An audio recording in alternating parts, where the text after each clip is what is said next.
짜장면이 7,000원이라. 그 중국집 어딘가요? 어딜까요? 어딜까요? 서울에 있는 짜장면집은 다라고 생각하시면 돼요. 8월에 서울 짜장면 가격이 6,992원이었습니다. 이야, 진짜 비싸죠. 근데 제가 있는 곳은요, 제가 있는 곳, 저는 문정도 법조타운에 있는데 짜장면이 6,000원 하거든요. 굉장히 싼 거예요, 그 집은요. 굉장히 싼 거예요.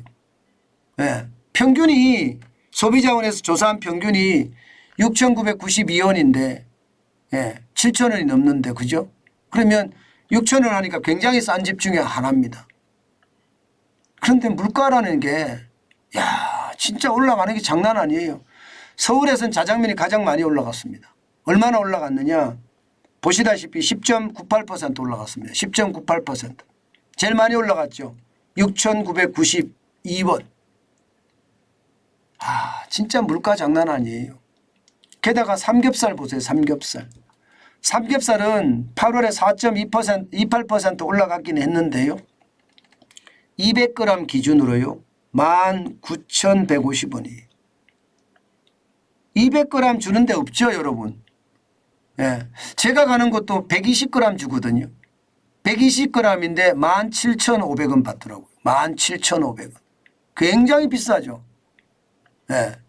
제가 가는데도. 뭐 아무리 싸도 말입니다. 120g 내지는 150g인데 이게 말입니다.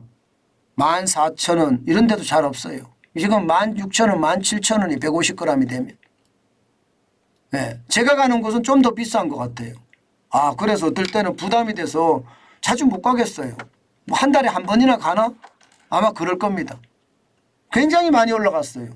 근데 이게 짜장면이나 삼겹살만 올라간 게 아니라 냉면도 6.96%가 올라가서 11,231원.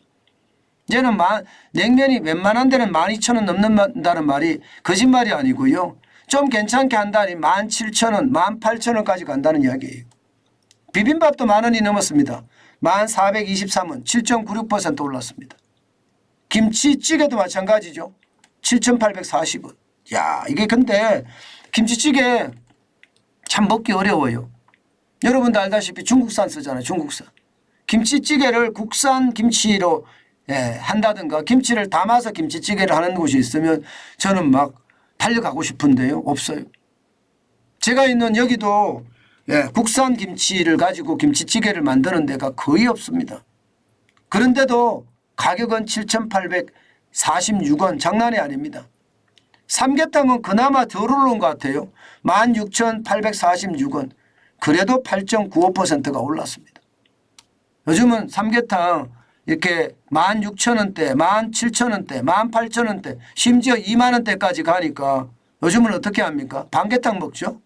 반계탕 먹습니다, 요즘은. 칼국수도 6.39% 올라서 칼국수 안 걸으세요? 10,000원 합니다. 예. 8,962원 하는데 굉장히 비싸진 거예요. 웬만한 데는 가면 칼국수 요즘 10,000원 합니다. 예, 김밥도 5.54% 올라서 3,275원. 참, 물가 진짜 많이 오르죠. 정부가 발표하는 이 소비자 물가는 안 올랐어요. 오히려 내린다고 합니다. 내린다고. 예, 여러분들도 잘 알고 계시잖아요.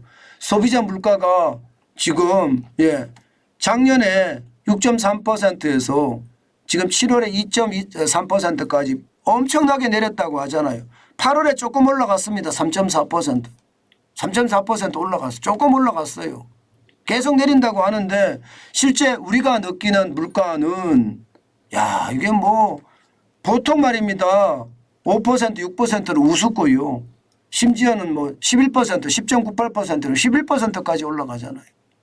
그러니까 외식 가격이 겁난다는 말이 그냥 나오는 게 아니에요. 외식 물가를 보면 말입니다. 작년 9월에 9%까지 올라가더니 올 8월에 5.3%입니다. 작년 7월에 8.4%인데 올 7월에 5.9%예요. 그러면 여러분 작년에 8.4% 오른 데다가 올해 다시 5.4% 올랐다는 이야기가 되는 건가요? 그렇게 되는 거죠. 장난 아닙니다. 진짜 장난 아니에요. 올라가는 게 심각하다. 외식 물가 장난 아니다. 이게 말입니다. 코로나19 때만 하더라도 2020년 3월에 0.9% 올라갔었어요. 0.9%. 12월에도 1.0% 올라가던 게 지금 올라가는 걸 보면 무섭잖아요. 5.3%, 뭐 많이 올라갈 때는 9% 이렇게 올라가니까 외식하기가 얼마나 어려워지는지 아마 여러분들도 짐작하실 겁니다. 문제는 여러분, 외식 물가가 이렇게 올라가잖아요. 그러면 시장에는요, 타격이 될 수밖에 없습니다. 시장에는 당연히 타격이 됩니다. 여러분 알다시피 소매 판매 지수 보세요.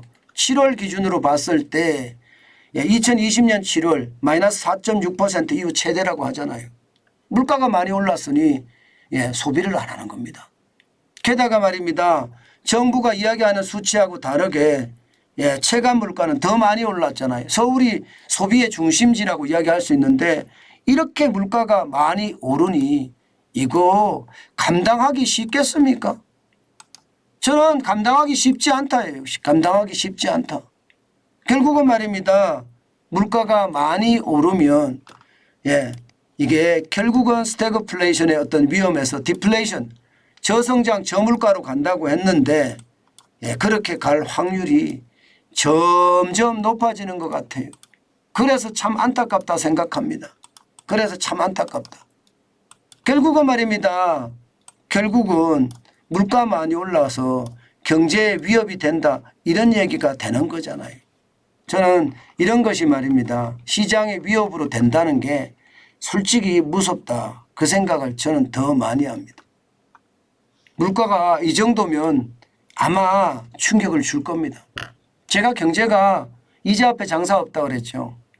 이자가 많으면 소비를 덜해서 경제가 침체된다고 말씀을 드렸습니다. 물가가 올라가도 마찬가지예요. 물가가 올라도 소비를 덜합니다. 그럼 경제에 충격을 줍니다. 지금 뭐 경제에 충격 주는 게 고금리, 그죠? 고물가, 여기에다 고환율. 이 3고가 결국은 시장 전체에 저는 굉장한 위협이 될 수 있다고 생각합니다. 그만큼 말입니다. 우리 경제 쉽지 않다. 그 얘기입니다.